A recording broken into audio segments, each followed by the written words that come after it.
आज हम महादेवी वर्मा की कविता दीपशिखा पर प्रकाश डालेंगे। छायावादी काव्यधारा की प्रमुख आधार स्तंभ में महादेवी वर्मा का नाम आता है। आपका जन्म उत्तर प्रदेश में हुआ था और आपकी जो काव्य रचना काल है उसको हम प्रमुख रूप से 1924 से 1942 तक की अवधि में मानते हैं। आप कुशल चित्रकार भी रही हैं और इनकी रेखा चित्र जो हैं वो शब्द चित्रों में हमें दिखाई देते हैं कि इनकी जो काव्य कला है वो हमें दिखाई देती हैं। निहार, रश्मि, नीरजा, सांध्य गीत इनके प्रमुख काव्य संग्रह हैं। इनकी जो कविताओं में हमें लेखन की शैली है वो विस्मय, जिज्ञासा, पीड़ा और आध्यात्मिकता के भाव से मिली जुली संवेदना है वो गीतात्मक रूप में हमें दिखाई देती है।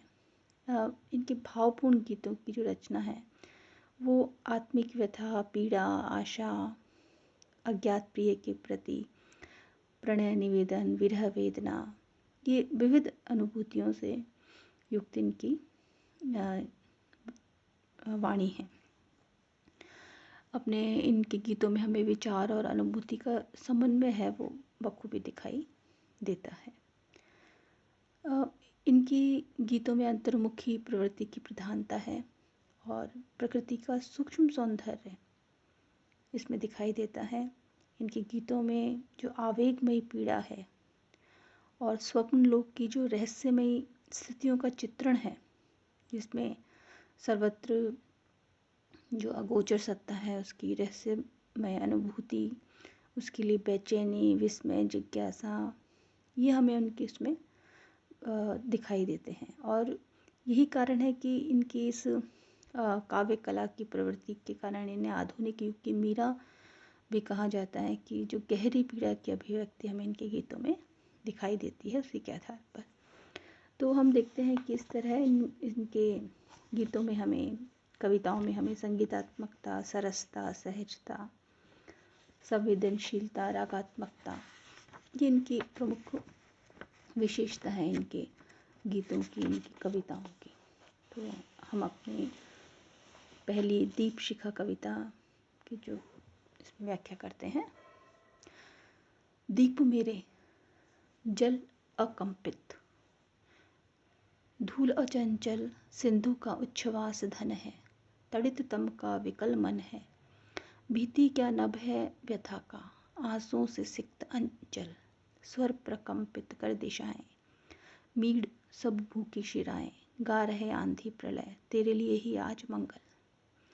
तो यह महादेवी वर्मा जो है वो अपनी दीपशिखा से संकलित जो पहला गीत है उसमें एक रहस्यात्मक अंतर्मुखी प्रवृत्ति है और उनकी जो व्यथित आत्मा है उसको समझाने का वो प्रयास करती हुई यहाँ कहती हैं कि हे मेरी आत्मा, मेरा हृदय रूपी दीपक, तुम बिना कांपे ही चलते रहो और स्थिर रहकर घुलते रहो, पीड़ा को सहन करते रहो। घुल चंचल मतलब स्थिर होकर चंचल नहीं बनो और घुलते रहो पीड़ा में। उनको पीड़ा में ही आनंद दिखाई दे रहा है इसलिए और पीड़ा में घुलने की बात कहती हैं। आगे वो कहती हैं कि संसार में जो समंदर है वो भी अपनी व्यथा व्यक्त करता है, तो उसकी जो गर्म श्वासें मतलब उसके जो भाप है समंदर की वो बादल बन जाती हैं। आकाश में चमकने वाली बिजली भी अंधकार के व्याकुल मन की सूचक है। बिजली का चमकना भी आकाश की व्याकुलता को बताता है, वो भी अपना व्याकुलता व्यक्त करता है। और आकाश की व्यथा जो वो किस तरह से मेरे अंचल में भी, धरती का अंचल भी जिस तरह से आंसू से सिक्त है, अपने करुण भीषण स्वर से सभी दिशाओं को हिलाकर, धरती की धमनियों को पीसकर आंधी और तूफान रूपी प्रलय भी अपना गीत गा रहे हैं। यानी जब आंधी आ रही है, भूकंप आ रहा है, उसमें वो भी व्यथा व्यक्त कर रही है, प्रकृति भी अपनी व्यथा व्यक्त कर रही है, सृष्टि में उथल पुथल मचा रही है। तो यह सब आत्मा के मंगल के लिए, तुम्हारे भले के लिए घटित हो रहा है। वो हृदय को कह रही है, आत्मा को कह रही है कि तुम्हारा भला है, इसमें तुम्हारे लिए अच्छाई है कि तुम अपनी व्यथा व्यक्त करो, अपनी पीड़ा में और घुलते रहो, उसे व्यक्त करते रहो। तो आत्मा को निरंतर साधनारत बताकर कवित्रियाँ अपनी रहस्यमयी भावना व्यक्त कर रही हैं। अतीव आत्मा की जो अतीव व्यथित स्थिति है उसका यहाँ वह उद्घाटित कर रही हैं अनुप्रास रूपक अलंकारों के माध्यम से। आगे का पद हम पढ़ें तो, मोह का निशी के वरों का, शलभ के झुलसे परों का, साथ अक्षय ज्वाल का, तू ले चला अनमोल संबल। पथ न भूले एक पग भी, घर न खोए लघु विहग भी, स्निग्ध लौ की तुलिका से आँख सभी की छाँव उज्ज्वल।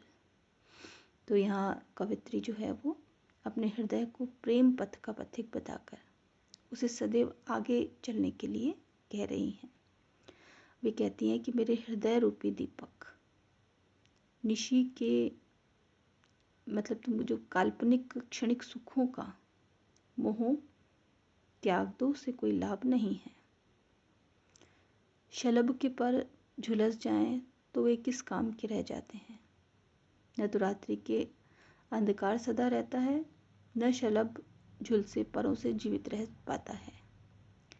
दीपक की लौ ही सदा जलती रहे, वह अक्षय ज्वाला ही जीवन पथ का संबल है।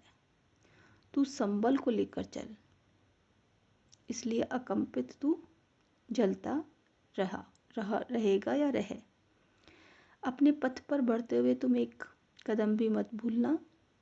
छोटी सी चिड़िया भी जिस तरह अपना नीड़, अपना घर खोए बिना उज्जवल छां सब, उसी तरह तू भी उज्जवल छां में सबके स्नेह की ऊंची से अपनी आत्मगत लौ को प्रज्वलित करते रहो। यानी सबके स्नेह को सींच कर अपने पथ को विचलित हुए बिना अपने पथ में आगे तुम बढ़ते रहो, सभी का हित साध कर आगे बढ़ते रहो। तो यहाँ कवियत्री हृदयगत स्नेहपूर्ण अनुभूतियों की व्यंजना कर रही है रहस्यात्मक रूपों में, कि किस तरह अपने भीतर तुम बिना कुछ पाने की चाह लिए बस स्नेह से भरकर आगे बढ़ते रहो, प्रज्वलित होते रहो।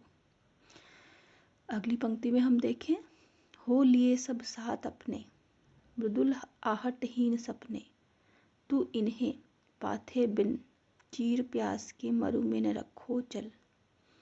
धूम में अब बोलना क्या, क्षार में अब तोलना क्या, प्रातः हंस रोक कर गिनेगा, स्वर्ण कितने हो चुके पल, दीप रे तू गल, अकंपित चल अचंचल।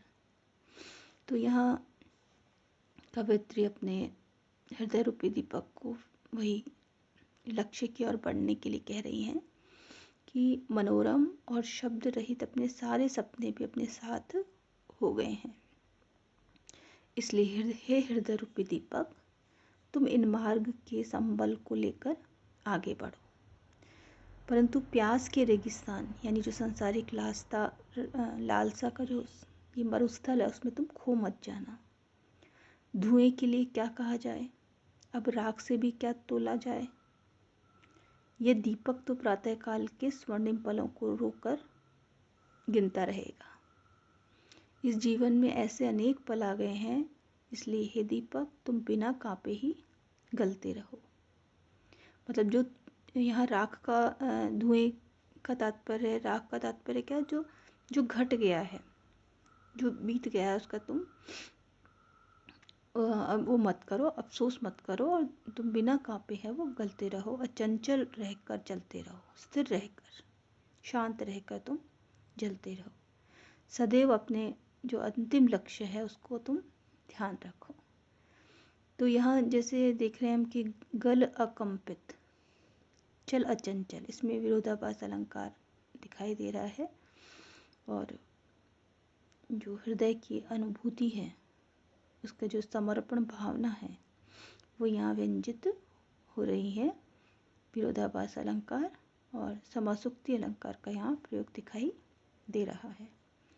तो इन पदों में हमने देखा कि महादेवी वर्मा किस तरह से अपने हृदय रूपी दीपक को निरंतर गलते हुए अपने लक्ष्य की ओर बढ़ते हुए अपनी समर्पण की रहस्यात्मक अनुभूति के साथ उसकी व्यंजना करते हुए हमें दिखाई दे रही हैं। तो आगे के पदों में हम निरंतर आगे की व्याख्या करेंगे। आज की व्याख्या हम यहीं तक करते हैं।